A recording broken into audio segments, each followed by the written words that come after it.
नमस्कार दोस्तों, स्वागत है आप सबका हमारी एजुकेशन क्लास में जिसका नाम है टेक्निकल फादर और मैं हूं आपके साथ दीपक चौहान।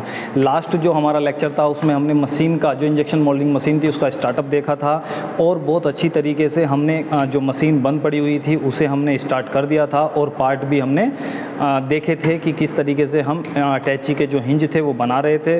तो हमने स्टार्टअप कंप्लीट कर लिया था। स्टार्टअप में मैंने आप लोगों को बताया था कि सबसे पहले एमसीबी को ऑन करते हैं, उसके बाद में जो मेन स्विच मशीन पर लगा होता है हम उसे ऑन कर लेते हैं, जो मेन स्विच लगा होता है उसे ऑन कर लेते हैं। इसके बाद में हम हीटिंग को ऑन कर देते हैं और हीटिंग जब तक हमारी कंप्लीट होती है तब तक हम 5S कंप्लीट कर लेते हैं। मोल्ड को चेक कर लेते हैं, इजेक्टर चेक कर लेते हैं। अगर कोई भी प्रॉब्लम हमारी मशीन पर होती है तो वो हम सब कुछ चेक कर लेते हैं। इसके बाद में हम जो मटेरियल है वो चेक कर लेते हैं। मटेरियल में हमें 2-3 चीज़ें देखनी होती है। सबसे पहले हमें ये देखना होता है कि जो मटेरियल हम मशीन में चला रहे हैं, जो पार्ट बना रहे हैं वो मटेरियल उसी मोल्ड का या उसी पार्ट का होना चाहिए, दूसरे का नहीं होना चाहिए। अगर ऐसा नहीं है तो हम बैरल को होपर को खाली करके हम मशीन में वही मटेरियल डाल लेंगे होपर में जो हमें चलाना है। दूसरी चीज़ हम क्या देखते हैं, दूसरी चीज़ हम देखते हैं कि मटेरियल में नमी नहीं होनी चाहिए।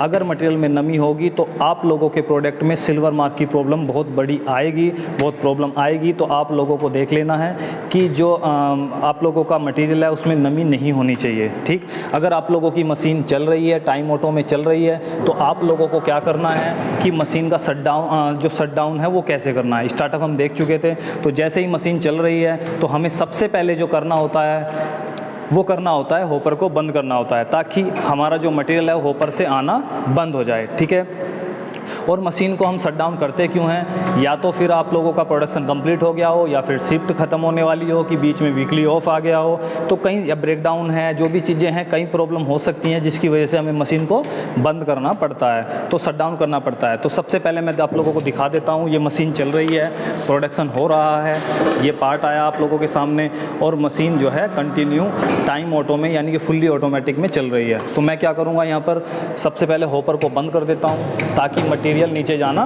बंद हो जाए। यहाँ पर लोग देख सकते हो कि मटेरियल यहाँ पर पड़ा हुआ है। मटेरियल को ख़राब नहीं होना चाहिए। आप लोगों को मटेरियल का एक एक दाने की वैल्यू समझनी चाहिए और आप लोगों को जो मटेरियल है वो बिल्कुल सही ही रखना है। ठीक है, आपको इधर उधर बखेरना नहीं होता है। तो जैसे ही हमने होपर बंद कर दिया है तो मटेरियल बैरल में आना बंद हो जाएगा और थोड़ी देर में मशीन जो है वो रिफिलिंग लेनी बंद कर देगी।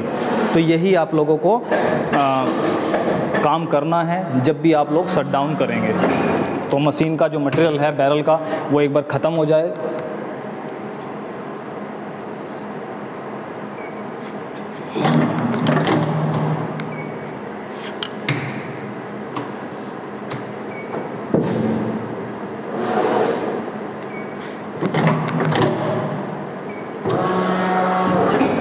ठीक है, तो जब तक मटेरियल बैरल का ख़त्म नहीं हो जाता मैं आप लोगों को कुछ चीज़ें दिखा देता हूँ।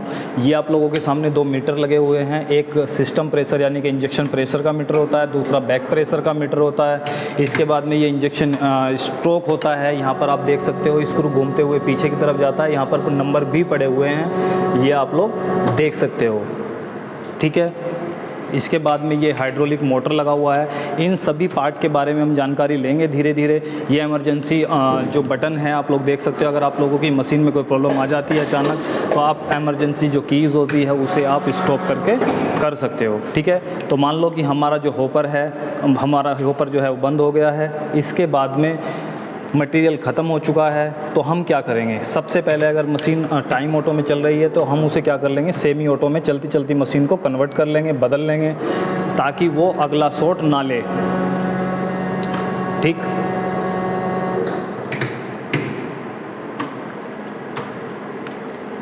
टाइम ऑटो में से हमने सेमी ऑटोमेटिक में ले आए हैं और जैसे ही मोल्ड खुलेगा, यहाँ पर मोल्ड खुल रहा है, यहाँ पर मोल्ड खुल गया और पार्ट आप लोगों का बाहर आ चुका है। इसके बाद में हम क्या करेंगे, मैनुअल में हमने मशीन को ले लिया है और हम क्या कर देंगे, पीछे की तरफ पीछे इंजेक्शन यूनिट को ले जाएंगे। हालांकि जो बैरल के अंदर थोड़ा भी मटेरियल है वो भी आप लोगों को निकाल देना होता है, लेकिन मैंने वो मटेरियल इसलिए नहीं निकाला है ताकि मैं आप लोगों को दिखा सकूं। तो यहाँ पर बैरल के अंदर मटेरियल है अभी, तो मैं क्या करूँगा, उसे बाहर निकाल लूँगा। तो बाहर कैसे निकालूंगा ये भी मैं आप लोगों को दिखा रहा हूँ। ये इंजेक्ट वाला बटन है, ठीक है, इंजेक्ट वाला। तो मैं जैसे ही इंजेक्ट करूँगा तो यहाँ से मटेरियल जो है वो बैरल से बाहर जो भी बचा हुआ है वो बाहर आ जाएगा।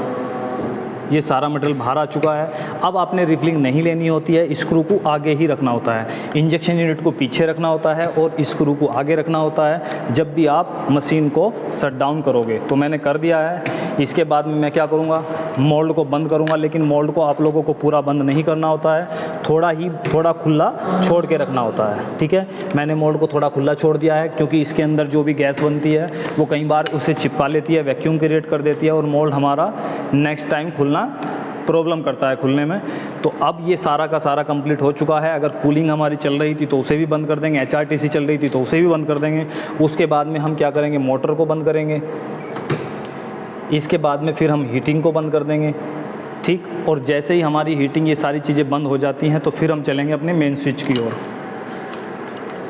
ये मेन स्विच है तो इस मेन स्विच को भी हम क्या कर देंगे, नीचे बंद कर देंगे। अब हमारी मशीन बंद हो चुकी है। इसके बाद में हम क्या करेंगे, जो MCB है उसे भी हम डाउन कर देंगे, गिरा देंगे। अब हमारी मशीन जो है पूरी तरीके से बंद हो चुकी है। तो आप लोगों ने 2 वीडियो में 2 चीज़ें देख ली हैं कि मशीन का स्टार्टअप कैसे करते हैं और मशीन को शट डाउन कैसे करते हैं, ठीक है। नेक्स्ट लेक्चर में हम मशीन के जो पार्ट होते हैं उनके बारे में जानेंगे, देखेंगे उनका काम क्या होता है और वो वर्क कैसे करते हैं, ठीक है। तो आज के लेक्चर में इतना ही मिलते हैं नेक्स्ट लेक्चर में। जब तक के लिए दीजिए हमें इजाज़त। जय हिंद, जय भारत।